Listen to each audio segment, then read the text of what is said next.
దేవాది దేవునికి వందనాలు.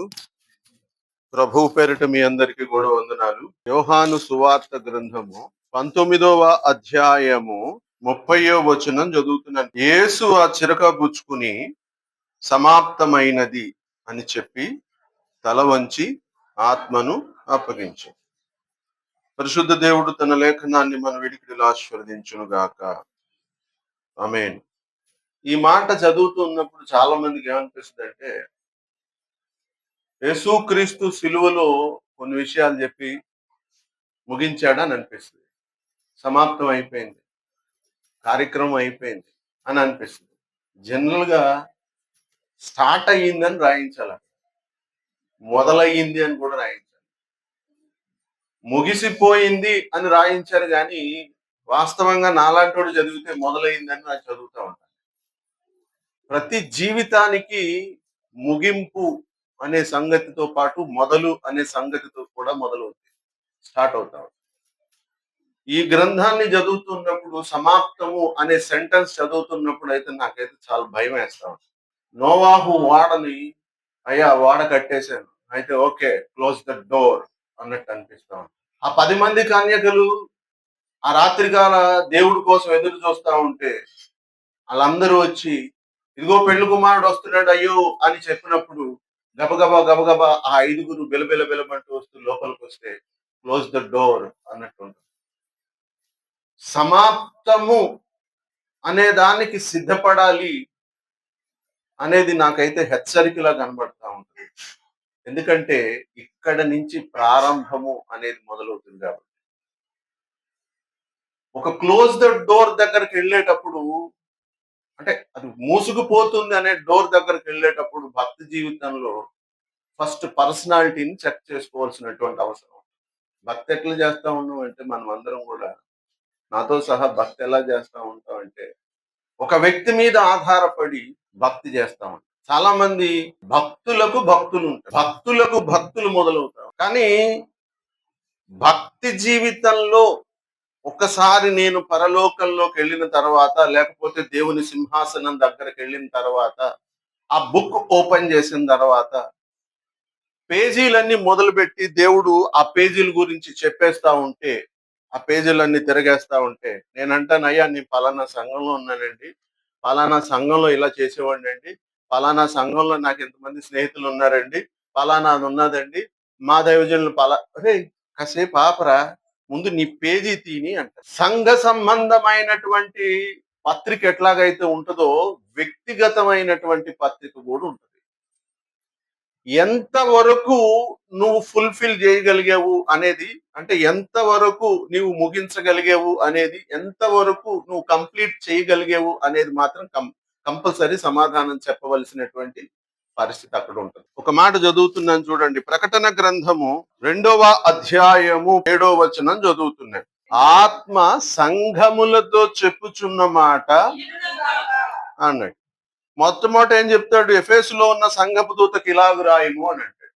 చివరికి వచ్చేటప్పటికి ఆత్మ సంఘములతో చెప్పుచున్న మాట చెవి గలవాడు వినును గాక అంటాడు. నేనంటాను, ఆ ఎఫెసులో ఉన్న సంఘపు దూతకు ఆత్మ ఓ సంగతి చెప్పింది, చివరికి వచ్చేటప్పటికి ఆత్మ చెప్పుచున్న సంగతులు చెవి గలవాడు వినును గాక అంటే.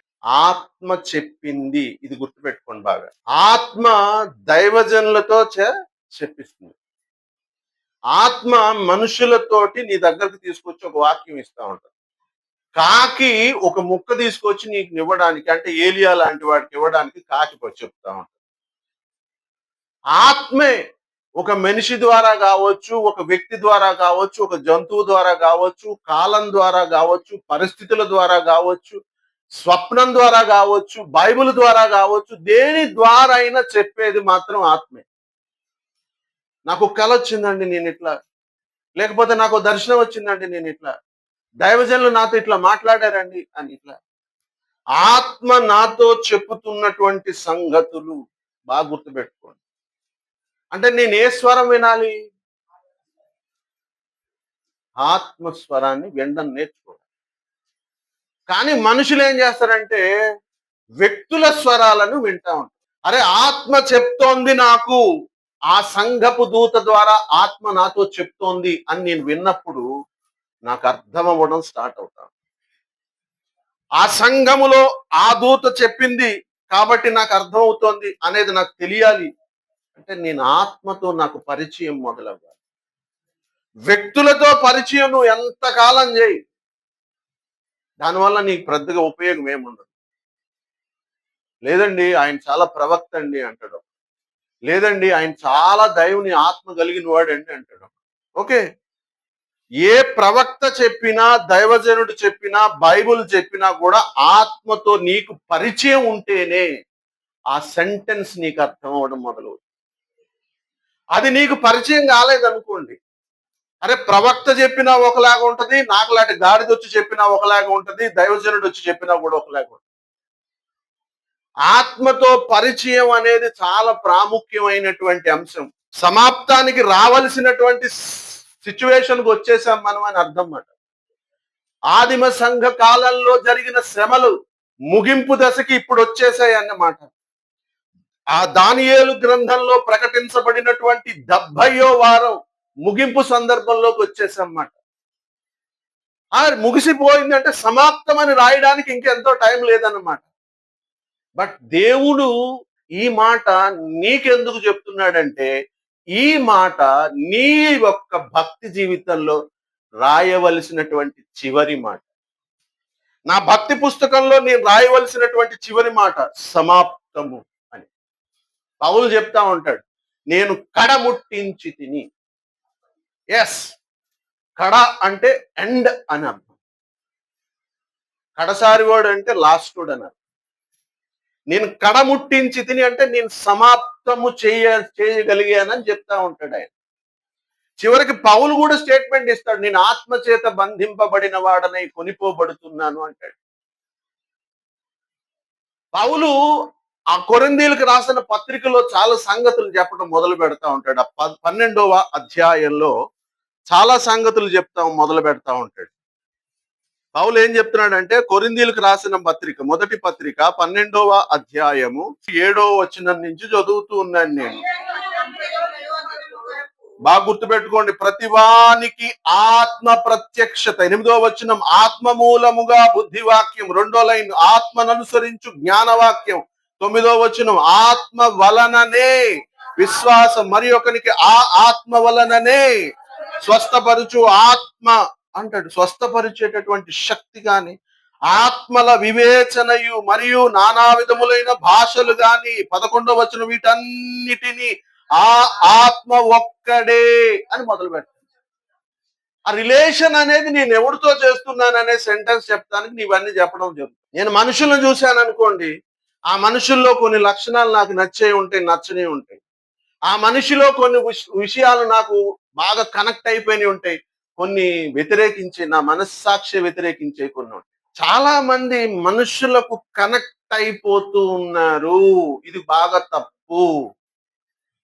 ఇశ్రాయేలీలు దేవుని మందసాన్ని తీసుకుని అరణ్య యాత్రలో కొనిపోతూ ఉన్నప్పుడు ఆ దేవుని యొక్క మహిమ మేఘం ఆ ఇశ్రాయేలు కట్టినటువంటి ఆ యొక్క మందసం మీద నిలబడతా ఉన్నప్పుడు ఇశ్రాయేలీలందరూ మందసాన్ని వెనకాల వెళ్ళిపోతా ఉన్నప్పుడు ఆ యొక్క అరణ్యంలో ఒక భయంకరమైనటువంటి సంగతి జరుగుతుంది. 250 మంది మోషేను వ్యతిరేకించడం మొదలవుతుంది.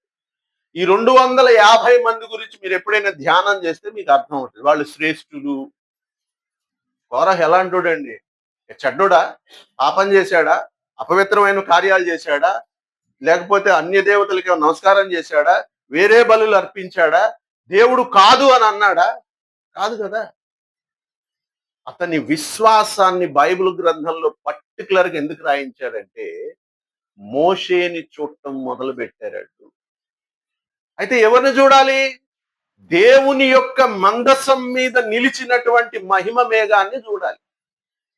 మహిమ మేఘాన్ని చూడకుండా మనుషుని చూసి ఇది తప్పు అని నిర్ణయించి వ్యతిరేకించడం వల్ల దేవుని యొక్క కోపం మండేటప్పటికి భూమి నెరవిడిచి అతన్ని మింగేసి. మోషేని మాట వినాలి, మహిమ మేఘాన్ని చూడాలి. మోషే మాట వినాలి, మహిమ మేఘాన్ని వెంబడించాలి. ఇది భక్తి జీవితంలో పరాకాష్ఠకు సంబంధించినటువంటి సంగతి. మహిమ మేఘాన్ని ఎందుకు వెంబడించాలి అంటే అది ఎటెళ్తే అటు వెళ్ళాలి. కానీ మోషే మాట వీళ్ళ మాట వినడం ఏం చేశారంటే మహిమ మేఘం దగ్గరికి వెళ్ళి ఏమైనా మాట్లాడద్దా అని వినడం మొదలు పెట్టారు. మోషే దగ్గరకు వచ్చి ఎలా ఉన్నాడు, ఆత్మతో సహవాసం చేయవలసిన వాళ్ళు మనుషులతో సహవాసం చేస్తే భూమి నెరవిడిచి మింగేసిందిరా అని చెప్తున్నటువంటి సంగతి. కోరహు తన జీవిత పుస్తకంలో సమాప్తము అని రాసుకున్నటువంటి సన్నివేశం. పౌలు తన జీవితంలో సమాప్తము అని రాసుకున్నటువంటి ఒక సంగతి. మోషే భక్తుడు కనబడతాడు, ఏలియా కనబడతాడు, దావీదు కనబడతాడు. ఎంతో మంది భక్తుల జీవితాన్ని మనం చూడటానికి దేవుడు అవకాశం ఇచ్చాడు ఈ బైబిల్ గ్రంథం ద్వారా. ఈ తరానికి ఇచ్చినటువంటి వరం ఇది. మోషే కాలంలోకి వెళ్ళామనుకోండి వీళ్ళందరూ కనబడతారు. దావీదు కాలంలోకి వెళ్ళామండి వీళ్ళందరూ కనబడతారా? యోబు కాలంలోకి వెళ్ళామనుకోండి వీళ్ళందరూ కనబడతారా? పౌలు కనబడతాడా? ఎవరు కనబడరు కదా. అయితే ఇంతమంది మహిమ మేఘాన్ని మన ముందు పెట్టినప్పుడు వీళ్ళ మీద పోయబడిన ఆత్మకు నీకు పరిచయం అయితే గనుక వీళ్ళందరూ నీకు పరిచయం అవుతుంది. బైబిల్ పరిచయం అవుతుంది, పరలోకం పరిచయం అవుతుంది. నువ్వు కూడా చాలా సంగతులు చెప్పేటటువంటి స్థితికి వెళ్తావు. పరలోకంలోకి వెళ్ళి నేను ఇలా చూశాను అని అంటాడు. యోహాను ప్రకటన రాసినటువంటి యోహాను భక్తుడు కూడా ఇదే విషయాన్ని ప్రస్తావించి చెప్తా ఉంటాడు. ఆత్మ నన్ను కొనిపోయేను. నేను అనుకుంటాను నన్ను ఎప్పుడు కొనిపోద్ది అనుకుంటాను. ఆత్మతో సహవాసం చేస్తే గనక నాకు కూడా తీసుకెళ్తుంది. బాగా గమనించండి.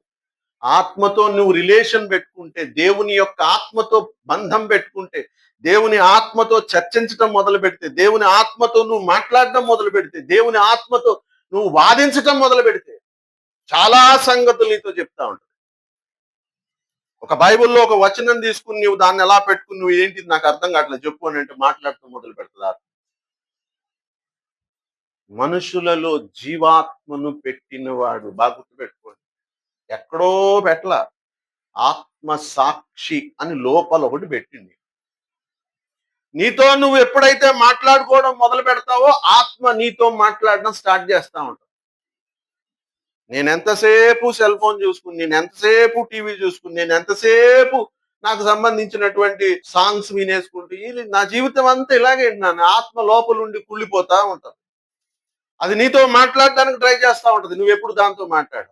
నీ స్నేహితుడితో మాట్లాడతావు, పక్కింటోడితో మాట్లాడతావు, వాడితో మాట్లాడతావు. అసలు నువ్వు దాంతో ఎందుకు మాట్లాడవు అని అంటాను నేను.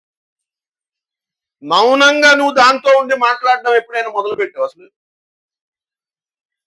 పౌలు చెప్తా ఉంటాడు, ఆత్మ చేత బంధించబడిన వాడని కట్టేసిందంట.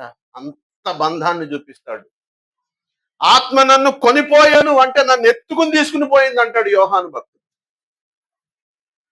ఒక్కొక్కడు ఆత్మ చేత నింపబడి అగ్ని వల్లే ప్రోక్షించబడిన వాళ్ళు. స్టెఫన్ దగ్గరికి వెళ్తే తాను చెప్తా ఉంటాడు సాక్ష్యం. ఒక్కొక్కడు ఆత్మ దగ్గరికి వెళ్తున్నప్పుడు చాలా సంగతులు చెప్పడం మొదలు పెడతా ఉంటారు. యోబు దగ్గరికి వెళ్తే చెప్తా ఉంటాడు, మెల్లగా చెప్పుద్ది తెలుసా, చెవులోకి వచ్చేది మెల్లగా మాట్లాడుతుంది తెలుసా నీకు అని చెప్తాడు యోబు. నేను ఎంతసేపు మనుషుల వైపు చూసి నేర్చుకుందామని అనుకుంటే ఎప్పటికీ నువ్వు ఫుల్ఫిల్ కాలేవు. నీ జీవితంలో సమాప్తం అనే సెంటెన్స్ ఎప్పటికీ రాయలేవు. కానీ ఖచ్చితంగా రాసి తీరాల్సినటువంటి విషయం.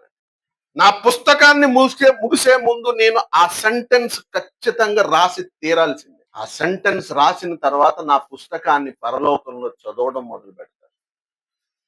వీడి భూమి మీద ఏం అల్లరి చేశాడు, ఏం మాట్లాడాడు, ఏం చేశాడు, అసలు వీడి కాన్సన్ట్రేషన్ అంతా దేని మీద ఉండేది, వీడి మనోస్థితి అంతా దేని చుట్టూ పరిభ్రమిస్తూ ఉండేది, వీడి బుద్ధి దేని మీద ఎక్కువగా ప్రేరేపణ అవుతా ఉండేది, వీడి ఆలోచన స్థితిలో దేనికి ఎక్కువ ప్రాధాన్యతనిస్తా ఉంటాడు, ఎందుకు ప్రాధాన్యతనిస్తాడని మొత్తం నీ పుస్తకం అంతా చదవడం మొదలు పెడతాడు.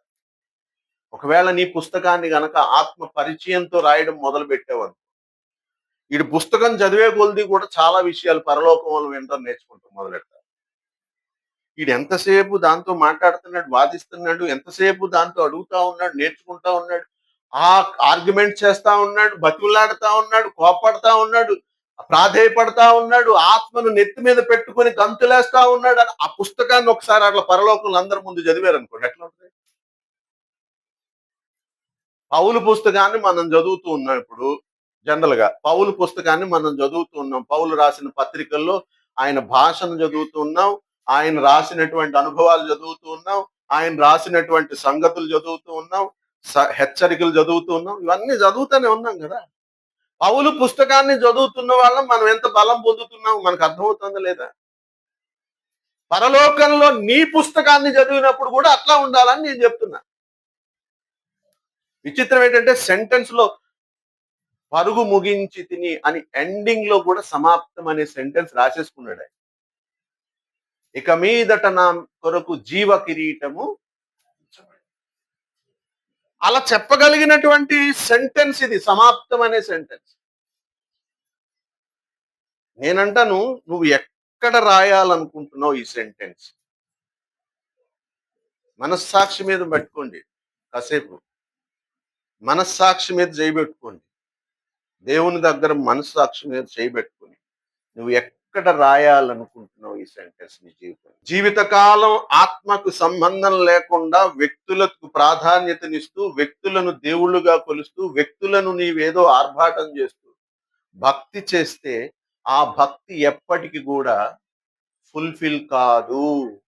ఆత్మతో సహవాసం చేసినప్పుడు ఆ ఆత్మ ఆ వ్యక్తి ద్వారా, ఆ దూత ద్వారా నీతో మాట్లాడడం మొదలు పెడతా ఉంటది. ఆ ఆత్మతో సహవాసం చేసినప్పుడు ఆ దర్శనం ద్వారా ఆ ఆత్మ నీతో మాట్లాడడం మొదలెడతా ఉంటది. ఆత్మతో సహవాసం చేసినప్పుడు ఆ గ్రంథం ద్వారా దేవుడు నీతో మాట్లాడడం మొదలు పెడతా ఉంటాడు. ఆ ఆత్మతో నువ్వు సహవాసం చేసినప్పుడు ఆ దూత, అంటే ఆ సంఘపులపు దూతకు అని రాస్తున్నాడు కదా, ఆ దూత ఏం చెప్తున్నదో నీకు అర్థమవుతా ఉంటుంది. లవోదికియా సంఘానికి సంబంధించిన దూత అని రాశాడు కదా. నేనంటాను, ఈ కొవ్వూరు ఈ 4 సంఘాలకు సంబంధించిన దూత అంట నేను. ఎందుకంటే అప్పగించబడింది ఆ సంఘం ఆ దూతకి. ఆ దూత చెబుతోంది అంటే ఆత్మ మాట నీకు అర్థం అవ్వాలంటే ఆత్మతో కూడా నీకు బంధం ఉండాలని చెప్తున్నాను నేను క్లియర్గా. ఆత్మతో నీకు బంధం లేకుండా ఎదుటి వ్యక్తిలో ఏదో చూద్దాం అనుకుంటే అసలు ఏమి సాధ్యం కాదు. నీ డైరీ ముగిసే పోయే టైం చాలా అయిపోయినట్టే. ఎందుకంటే అంత్యకాలంలో ఉన్నాం మనం. It is the ending days. నువ్వు సంఘంలో ఏం చేస్తున్నావు అనేది కాసేపు పక్కన పెడితే నీ వ్యక్తిగతమైనటువంటి డైరీ చాలా ప్రాముఖ్యమైనది. నీ పుస్తకం చాలా ప్రాముఖ్యమైనది. మొదలు పెట్టావు, ఎలాగో మొదలు పెట్టేశావు, కానీ ఎండింగ్ అయినా సరే కరెక్ట్గా ఇవ్వడానికి ట్రై చేయండి. ఒక లవ్ స్టోరీ చదివామనుకోండి, ఆ ఎండింగ్ కరెక్ట్గా ఇస్తే గనక ఆ ఫ్లేవర్ వాడి యొక్క మనస్సుని అట్లా పట్టుకుని అలాగా ఒక మంచి మాధుర్యంలోకి వెళ్ళిపోతాడు. పుస్తకాలు చదివే వాళ్ళకి తెలుసు, సినిమాలు చూసేవాళ్ళకి కాదు. పౌలు గ్రంథాన్ని చదివినప్పుడు కూడా అట్లాంటి ఫ్లేవర్ లోకి వెళ్ళిపోతాం. మోషే యొక్క భక్తుని చరిత్ర చదువుతున్నప్పుడు అట్లాంటి ఫ్లేవర్ లోకి వెళ్ళిపోతా ఉంటాం. సొలొమోను యొక్క గ్రంథాన్ని చదువుతున్నప్పుడు కూడా అట్లాంటి ఫ్లేవర్ లోకి వెళ్ళిపోతాం. ఎందుకని వీళ్ళందరూ ఆత్మతో బంధం కలిగి భక్తి చేసి వాళ్ళ జీవిత చరిత్రను మనకి ఇచ్చేశాడు దేవుడు. ఇప్పుడు నీ జీవిత చరిత్ర విశ్వంలో చాలా మందికి ఇవ్వబోతున్నాడు. అందుకని జాగ్రత్తగా రాసుకోసుమా అని చెప్తున్నాను నేను. ఎండింగ్ అనేది చాలా జాగ్రత్తగా రాసుకోసుమా. కనీసం స్టార్టింగ్ తెలియకుండా పోయింది కాబట్టి ఎండింగ్ అయినా సరే ఆత్మతో నిలిచి రాయడానికి ట్రై చేయండి. అప్పుడు శిలువ మీద ఆయన చెప్పాడు, ఆయన డైరీలో చివరి మాట, నేను చెప్పాలి అదే మాట. యేసుక్రీస్తు శిలువలో చెప్పాడు ఆ డైరీలో ఆ మాట. ఇప్పటికీ ఆ డైరీలో లాస్ట్ సెంటెన్స్ నేను చదువుకుంటూనే ఉన్నాను. ఇప్పటికీ ఆ మాట చదువుకుంటూనే ఉన్నాను, ముగించాను రా అని చెప్తూ ఉంటాను. అంటే ఏది ఇవ్వబడిందో అది చాలా జాగ్రత్తగా ముగించాను రా. నేను కూడా అలాగే చెప్పగలగాలి. అది నా యొక్క భక్తి విషయం. మీరు కూడా అలాగే చెప్పగలగాలి. దేవుని విషయంలో నేను ఇట్లాగా ముగించాను అని చెప్పుకోగలిగినటువంటి డైరీ మీరు. ఆ డైరీని ఎలా ఎండ్ చేస్తారో అనేది మీకు చెప్పబడింది. ఆత్మతో మీరు ఎంత బంధం కలిగి ఉంటారో మీకు చెప్పబడింది. జాగ్రత్తగా ఆత్మనుతో స్నేహం చేయడం మొదలు పెడదాం, బంధం కలిగి మొదలెడదాం. చక్కటి ముగింపు మన జీవిత చరిత్రకి ఇవ్వడానికి ప్రయత్నం చేద్దాం. అట్టి కృప పరిశుద్ధాత్ముడు మనకందరికి అనుగ్రహించును గాక. ఆమేన్.